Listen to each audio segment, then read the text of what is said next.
Ready to go back to the 90s, and yes, we mean even more than the current trend for bucket hats and crop tops. It's time to turn back the clock and travel back to the birth of PlayStation with Sony's original little grey box. How many of these classic PS1 games do you actually remember? And hey, remember how cool it was that the discs were black?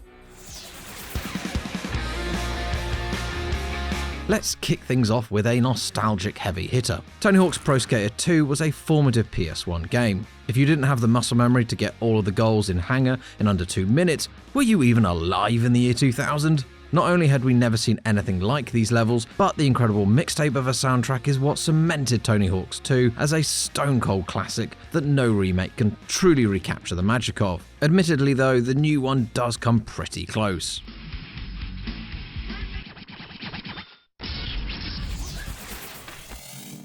Yes, our next game is a rabbit bouncing along a string in a minimalist black and white world, and hopefully you remember it. Incredibly, VIB Ribbon actually started life as part of a tie-in promotion for a Mercedes car. The promotion was dropped, but Parappa the Rapper lead Masaya Matsuura took over and the rhythm platformer was born regardless. VIB Ribbon epitomizes the weird joy of the sudden potential of the PS1, and even better, you could play your own music CDs. The game was so small it loaded onto the PS1's RAM, so you could swap out the game's disc for your own albums and platform across your favorite tracks. Ready? Go! This is it. Now's your chance to prove you can really carve.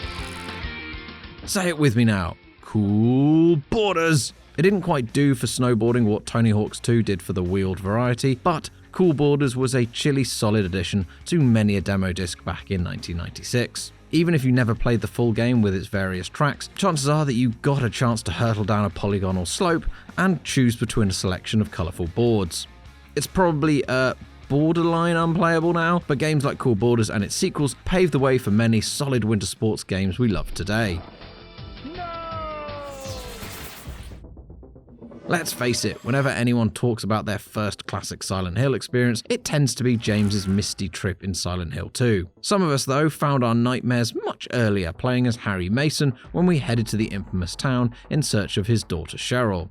It's in much more pixelated form, but everything terrifying about the series was born here in the first game. Deformed creatures stumbling in the darkness, twisted screaming fire babies chasing you through dim basements, and a complete inability to run for any length of time. Survival horror in 1999 was truly scary, and that definitely isn't just because we were about 10. Don't move! Is this the first time you ever pointed a gun at a person? Your hands are shaking. It is official. It's against the laws of the internet to make a list of best PS1 games and not mention Metal Gear Solid. It might sound like the start of it, but MGS was actually Hideo Kojima's third addition to the Metal Gear series, but was specifically designed to make the most of the fresh 3D tech inside of the PS1. Hence the solid part of the title after 2 previous 2D games.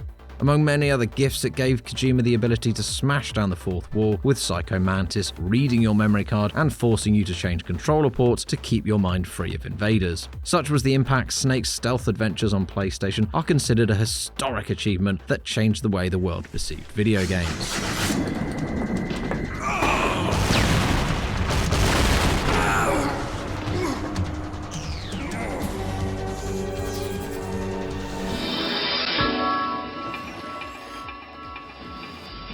Welcome to the Fruits Dojo.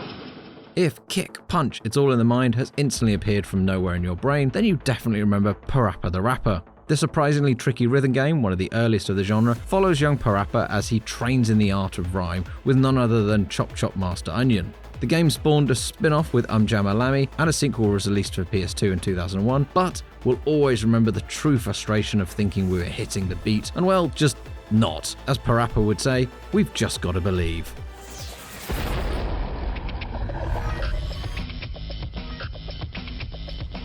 Another PS1 game, more revolutionary game design, and another astonishing soundtrack. No wonder we all have such good music taste. Wipeout 2097 was the second in the now legendary series and didn't just feel like the future because of the 21st century title. Whether you were flying Vector, Venom, Rapier, or Phantom, the speed of these futuristic craft felt genuinely game-changing. Soaring through the air, risking boost zones, and carefully handling turns with air brakes meant Wipeout was a whole new level of racing games. And now we're off to listen to Firestarter.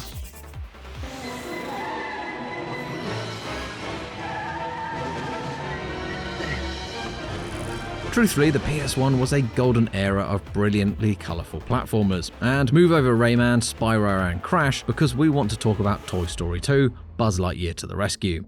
Here was Traveller's Tales already showing off the skills that would become the lifeblood of the LEGO adaptations. But in 1999, it meant taking on the role of everyone's favourite Space Ranger and diving through the Technicolor world of Pixar to save the rest of Andy's toys. I am Buzz Lightyear. I come in peace. The result is a dizzying platformer that you can still play on the PlayStation Classic store if you want to go and play it now. Well, actually, maybe wait until this video's over.